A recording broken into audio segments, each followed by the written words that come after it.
তিনজনকে আমরা আজকে সাসপেন্ড করলাম। কাণ্ডে বড় পদক্ষেপ মুখ্যমন্ত্রী শুভেন্দু অধিকারীর। Suspend 3 IPS officer. শুক্রবার নবান্ন সভাগৃহ থেকে সাংবাদিক বৈঠকে মুখ্যমন্ত্রী শুভেন্দু অধিকারী জানিয়ে দেন, আরজি কর হাসপাতাল ও মেডিকেল কলেজে খুন ও ধর্ষণ কাণ্ডে সত্য উন্মোচনের বদ্ধপরিকর সরকার।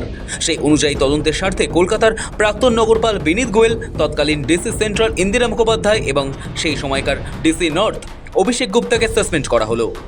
সব নষ্ট হয়েছে, ঠিক আছে, আমরা আরো অনেকগুলো মেজার নেব। আমরা আজকে তিনজন আইপিএস কে সাসপেন্ড করছি। মিস্টার বিনীত গোয়েল, উনি এখন এডিজি রয়েছেন আইবিতে, আর আরো দুজন আইপিএস, শ্রীমতী ইন্দিরা মুখার্জি এবং শ্রী অভিষেক গুপ্তা। এই তিনজনকে আমরা আজকে সাসপেন্ড করলাম। আরজি কর হাসপাতালে তরুণী চিকিৎসকের ধর্ষণ ও খুনের ঘটনায় পুলিশের ভূমিকা নিয়ে গোড়া থেকেই সরব ছিলেন তিনি।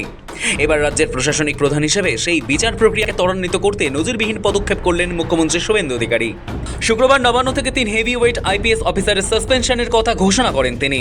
কর্তব্যে গাফিলতি এবং তথ্য প্রমাণ লোপাটের চেষ্টার মতো গুরুতর অভিযোগে সাসপেন্ড করা হয়েছে এডিজি আইবি বিনীত গোয়েল, আইপিএস ইন্দিরা মুখোপাধ্যায় এবং আইপিএস অভিষেক গুপ্তাকে।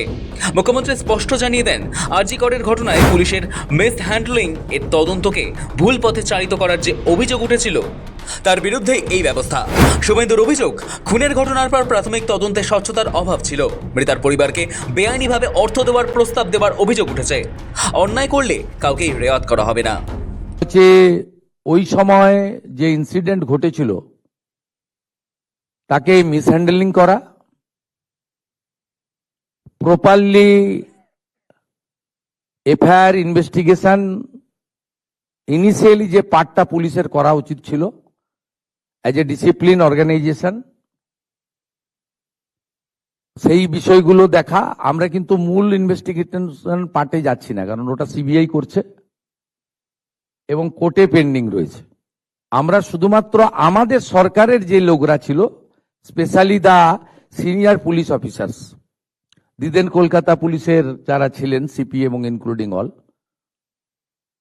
এবং সবচেয়ে বড় অভিযোগ যেটা ইনিশিয়ালি আমাদের কাছে থ্রু মিডিয়া অনেকবারই এসেছে ভিকটিমের মাদারের পক্ষ থেকে, যে দুজন পুলিশ অফিসার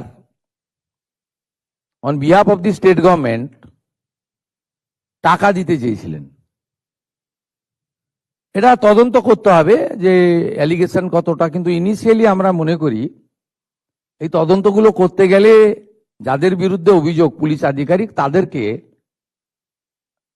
সাসপেনশনে রেখে তদন্ত করা উচিত, নইলে তদন্ত কখনো ট্রান্সপারেন্ট হতে পারে না। সাসপেনশনই শেষ কথা নয়। শুক্রবার দুপুরে মুখ্যমন্ত্রী আবারও মনে করিয়ে দেন যে আরজি করের ঘটনার ফাইল তিনি নতুন করে খুলতে চলেছেন। তড়িঘড়ি তদন্ত শেষ করার যে চেষ্টা আগে হয়েছিল তার গভীরে গিয়ে প্রকৃত সত্য উদ্ঘাটন করতে তিনি চান। একই সঙ্গে সাসপেন্ড হওয়া ওই 3 উচ্চপদস্থ পুলিশ আধিকারিকের বিরুদ্ধে অবিলম্বে বিচার বিভাগীয় তদন্ত শুরু করার নির্দেশ দিয়েছেন তিনি।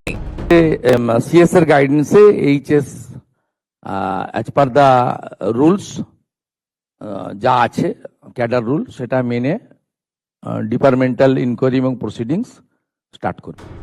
2024 সালের আগস্ট মাসে আরজি কর মেডিকেল কলেজে তরুণী চিকিৎসকের নৃশংস ধর্ষণ ও খুনের ঘটনায় তোলপাড় হয়েছিল গোটা রাজ্য, গোটা দেশ বললেও খুব একটা ভুল হবে না।